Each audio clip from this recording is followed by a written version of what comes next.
Hello everyone and welcome back to my Bold and Beautiful 29 YouTube channel. I hope you guys are having a wonderful day. Before we start, please hit the subscribe button and give this video a thumbs up.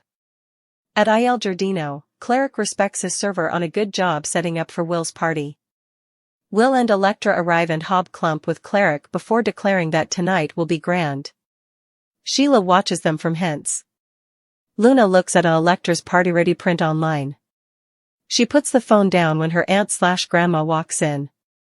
She has to leave her alone for the evening and reminds her she put everything on the line for her.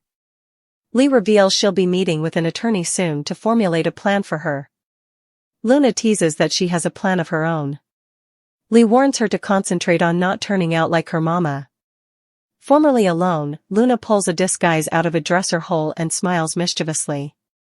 At the eatery, a redhead from Forrester purrs her congratulations to Will while ordering a drink. She's soon replaced by Electra, who's assured Will is only interested in her. At that veritably moment, in their apartment, Cleric tells Sheila that Katie's baby boy is making them a ton of plutocrat. Sheila establishes that they're not needed to chaperone and also suggests they've a party of their own. They make out. Daikon puts the thickets on and decides they need to keep an eye on the youthful grown-ups.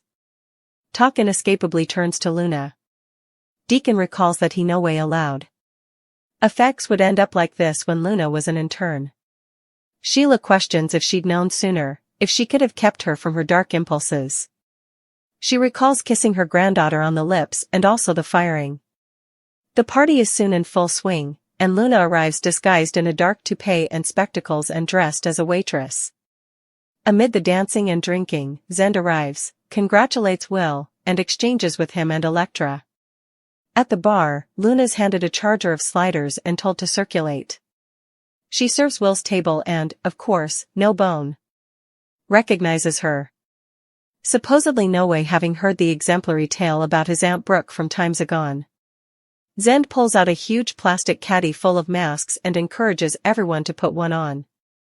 Luna watches and flashes to an old fantasy about Will. The bartender joins Luna and warns her not to serve the alcohol that's 180 evidence and tasteless.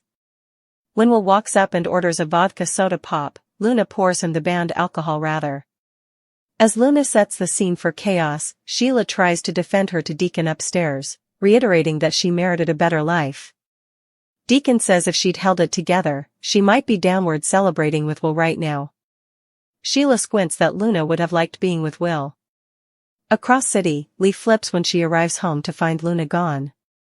Electra, in her beast mask, makes a toast to Will and Tony as the crowd cheers. Will sidles up for a kiss and she sends him to cost her another drink.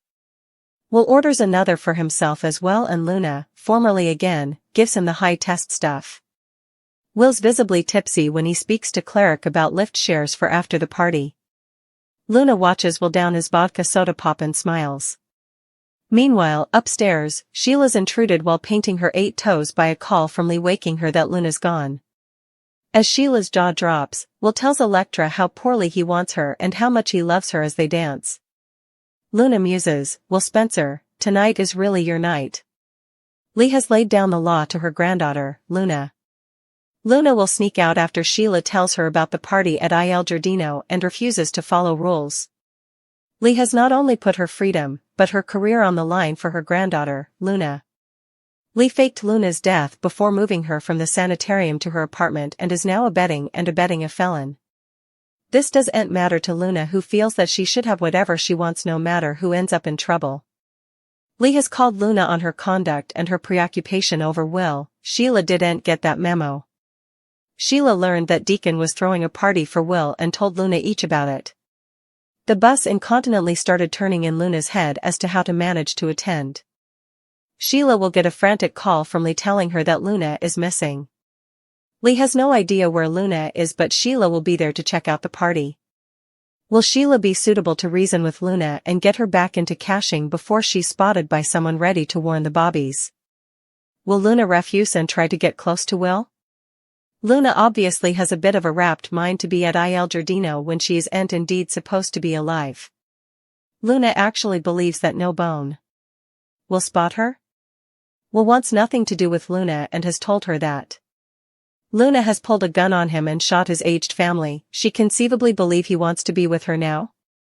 Sheila is clearly going to make people wonder when she goes searching for Luna at this party. Sheila may have saved Steffi's life, but it's largely doubtful that anyone wants her at the party. How will Sheila manage to pull this off without someone spotting Luna right down? Luna will be by disguise, making everything worse. Still, she may make herself conspicuous by trying to stay close to Will. Will clearly isn't going to cover for Luna if he does see her. Lee and Sheila get Luna out of the party and back to safety? Bill spot her and have her put down? Luna is formerly on the road to recovery. She's formerly walking and talking upon waking. Lee and Sheila feel they could work together to rehabilitate her. But will change do her any good? Luna is back on her bases. She got some help from her grandmothers. Lee helped nurse her back to health. Now, Sheila wouldn't want to leave her side. We wonder if these two will get on. It seems like they're going to butt heads. Luna is doing well. Her vitals look good. She put on camo and was ready to go out for the night. Lee noticed a gleam with Luna. Sheila said it had commodity to do with her crush on Will. Lee has no idea because they were no way close. Luna still has Will on the brain. But why? Didn't he betray her trust? Luna can't stop allowing about the kiss they participated. But the moment when she realized that he was wearing a line, she forget about that moment and she make up this crazy fantasy about Will in her head. We can tell that Luna is formerly back to her old tricks, indeed though her grandmother's can't.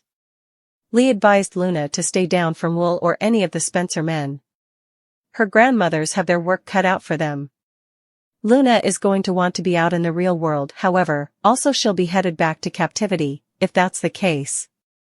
How is this plan going to work? It seems like Luna has a new preoccupation. She's not allowing about her father because all she wanted was someone in her life who believed in her and wanted the stylish for her. Now that she eventually has it, she feels that she can do anything. Luna is going to feel empowered to take. She has her sights set on Will, who's remained married to Elektra.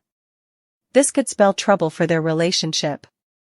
But Luna's recently rehabilitated state isn't going to do her any good. She's not going to learn responsibility. Rather, she's going to keep doing what she's been doing and who knows who'll get hurt this time? Elektra has a dilemma. She loves Will, but she's not ready to take the coming step.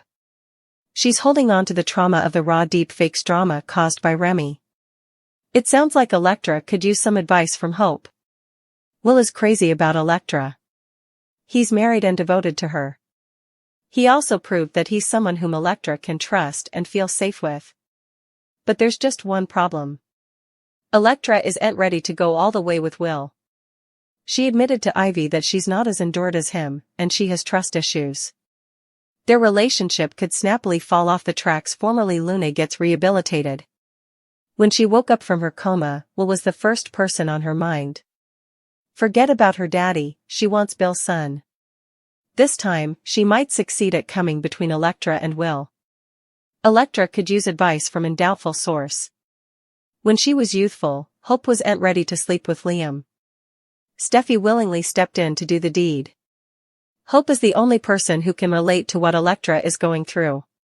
She could give Elektra guidance on how to navigate her love life. It would also be nice to see Hope reflect on her youngish tone and what she would have done else, if anything. The two could end up getting musketeers. Hope could be a part model for Elektra, which she desperately needs in the haze and mode. Hope has eventually come around to the Foresters. She's in a good place with Steffi. And Ridge is putatively lamenting some of the cruel effects he said about Brooke's son.